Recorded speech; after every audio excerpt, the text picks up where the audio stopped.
With around 31-ish games in the franchise, Pokémon has grown a lot over the past 2 decades. There have been a lot of quality of life changes over the course of the franchise, like color, playing as a girl, and the game not soft-locking randomly. But during those 2 decades, not every feature has made the cut between generations. In fact, quite a lot of features and mechanics have been lost to time, and today it's time to give them another look.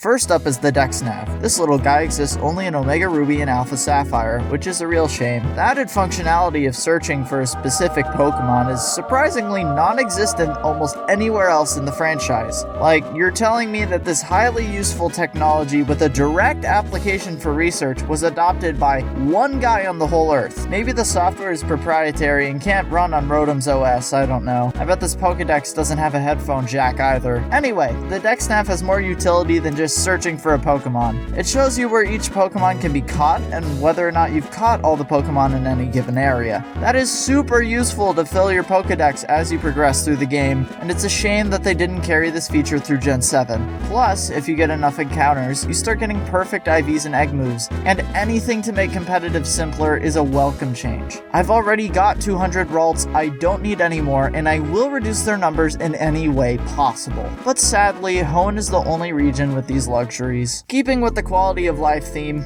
the PSS. No one gives Gen 6 any credit, whether it be for the rocky transition to 3D, the severe lack of post-game, having Burmy in it. Sorry, I got a little off track there. Gen 6 didn't excel at much, but what it did do well at was the online experience. You mean to tell me that I don't need to go to the Pokemon Center to trade? The future is now, thanks to science. Yeah, the PSS only lasted one generation. It boggles my mind why it got squished into Joint Avenue.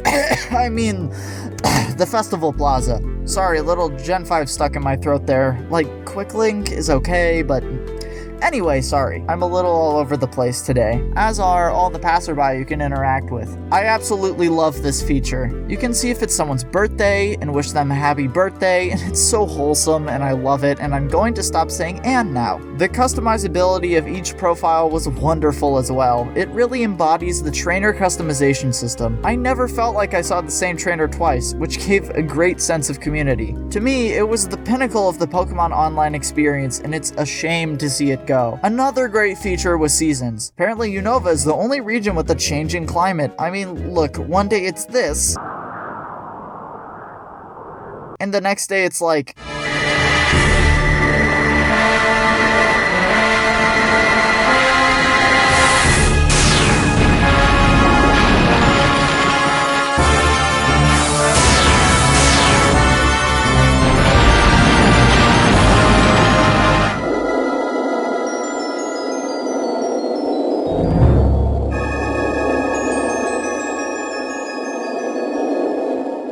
But seriously, seasons added a lot to the world that otherwise wouldn't have been there. They changed every month as well, so no waiting for 3 months just to go up a hill. Each season has its own unique events, Pokemon encounter rates, and even changes to the overworld map. Also, winter is best season, the snow is beautiful, there's new accessible locations, cold is better, don't at me.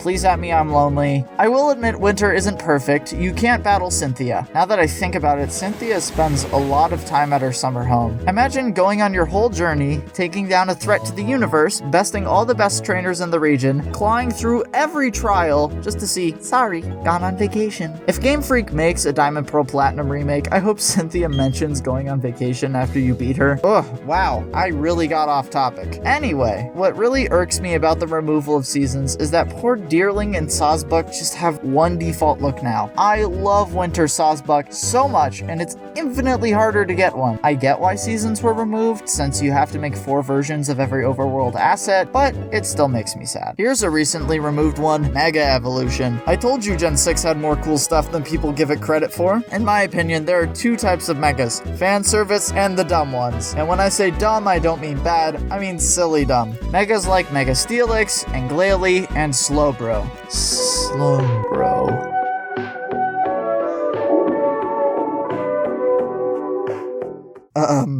Anyway, the silly dumb ones are my personal favorite. There's something about applying an ultimate power-up to something like Sharpedo that is just hilarious to me. Like, all of the Pokemon out there. This is the one that can ascend to a higher form. It's literally just a head. I love how its Mega basically just gives it a bigger nose. This is the ideal shark body. You may not like it, but this is what peak performance looks like. Speaking of peak performance, fan service Megas. There are your Mega Blazikins, your Mega Charizard X's, and your Mega Scissors. Just really cool designs for Pokemon people already love. Fun fact, Mega Mewtwo and Mega Rayquaza are all tied for having the highest base stat totals of any Pokemon, which may be why Mega Evolution no longer exists as of Gen 8. I guess balancing issues Mega Kangaskhan are just too much. It's a shame though. I love Megas, especially Slowbro.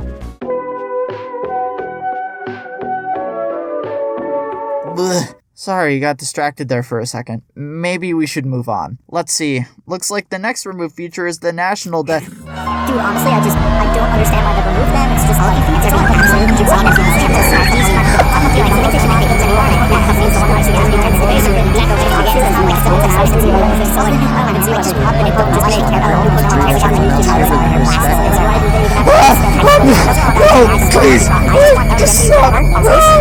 Okay, never mind, not touching that. Let's talk about another beloved feature that got removed instead. The Game Corner. The UK said that gambling is bad, and now children can't play the slots in their Pokemon games anymore. Except Masters. Sorry.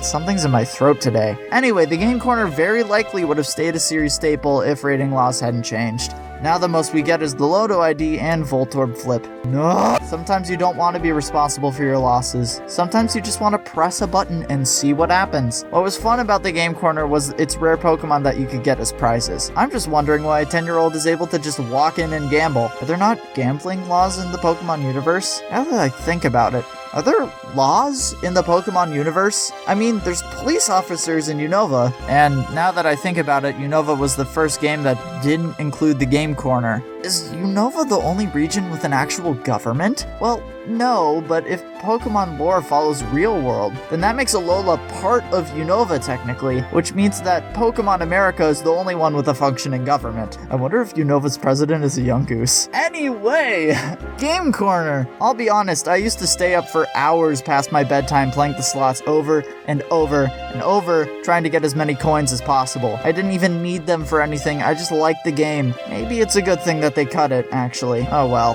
It was fun while it lasted. It's actually kind of my philosophy when it comes to these sort of things. Yeah, they were cool, but honestly don't expect to see any of them ever again, unless Game Freak commits to its remakes for every generation. And even then, probably not. Sure, it's sad, but every game has got to have a gimmick. Who knows, maybe in 5 years they'll pull a Smash Bros. And make a gimmick being able to catch every Pokemon. Or they'll just make all the Pokemon smaller or something, I don't know. Speaking about removed features, there's one other company notorious for it. If the subscribe button is still there, along with the like and comment system, please take part in those. It helps me a lot. It helps me make the content that you like watching. You know, it ensures that there's going to be more in the future. I have a lot planned. I've heard it a million times, I know. But I'll see you soon with another video with hopefully something that you like. Now I can stop shilling my channel.